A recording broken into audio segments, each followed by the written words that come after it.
Hello and welcome to BBC News. In the last hour, we've been monitoring a speech from the Hezbollah leader Hassan Nasrallah, giving his first public response to 2 days of attacks in Lebanon using sabotage communication devices. The number of people killed has now risen to 37, with over 3,000 people wounded.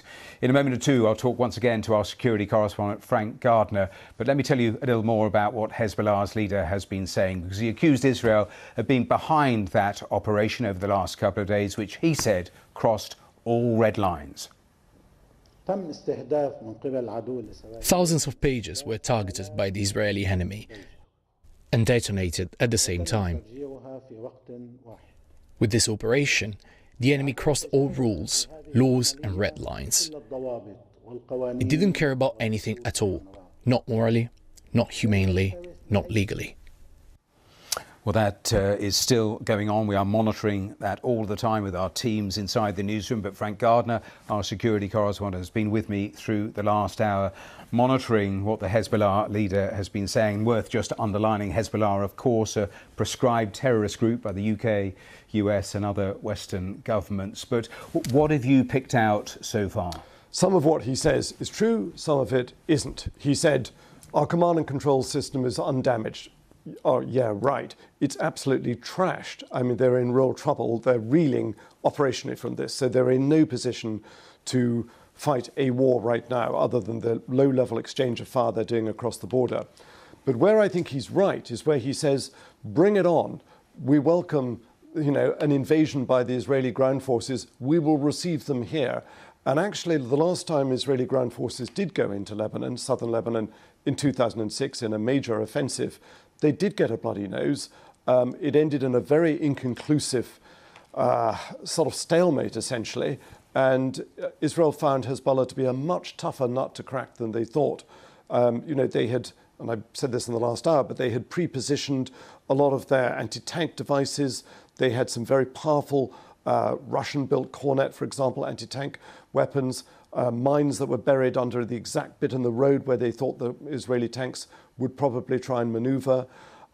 So if Israel does decide that it is going to go full tonto on this and do a full-scale invasion of southern Lebanon, which will be its third major incursion into that country then in recent years, then it could be really quite painful for Israel. It's going to be very painful for Lebanon if that happens. So what this talk was about was not signaling, here's exactly what we're going to do, here's how we're going to fight back. No, it was more of a pep talk. It was rallying the troops. It was, first of all, paying tribute to those first responders and emergency health workers who had rushed to donate blood and to deal with the wounded. He hailed as heroes all their fighters who've been injured in this. But it was primarily saying, we've taken a big hit here. We don't deny it, but we will be stronger from this. We're going to emerge more resilient. And actually, don't underestimate the resilience of organizations, including proscribed terrorist organizations like Hezbollah and others, to be able to bounce back from things like this, because they hide amongst the people. This is war amongst the people. And he's repeated only again in the last few minutes, there'll be tough retribution and just punishment for the blasts we've seen over the last couple of days. I mean, Hezbollah sit there in Lebanon. Just remind viewers, we've heard comments and condemnation from the Lebanese government in terms of the civilians impacted by those explosions. How much influence, control do they have on the Lebanese government? Oh, huge. I mean, they are a political party as well. I mean, it's very odd. They are an anomaly in the sense that they are both a political party and very much a part of the fabric of Lebanese political life alongside other parties.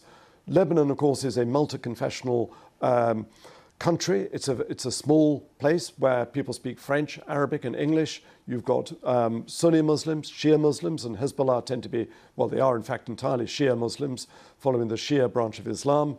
And you've got Druze, you've got Christians, Maronite Christians, and so on. You've got all these different elements.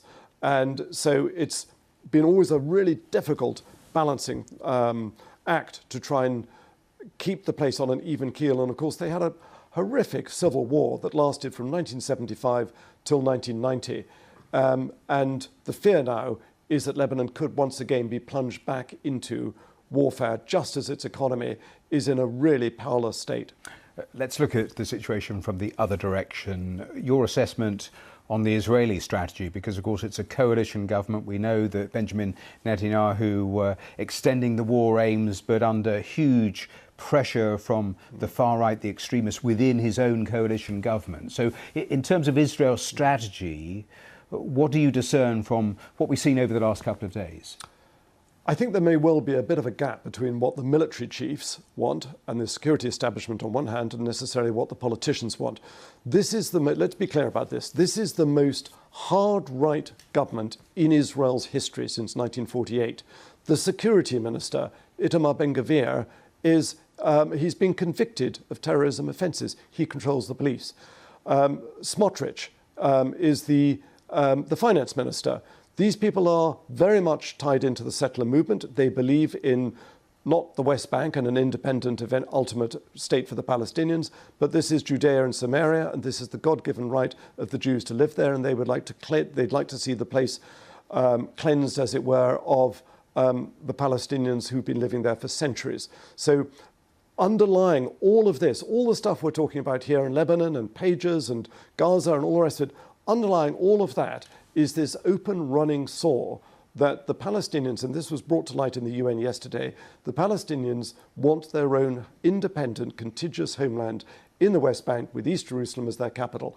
And most of the international community backed them in that, including Western governments. But it's strongly resisted by this government. And Benjamin Netanyahu, the Israeli Prime Minister, knows that if he makes a deal that is against the wishes of the far-right elements of his government, his coalition will collapse. He'll have to call elections and he will probably lose.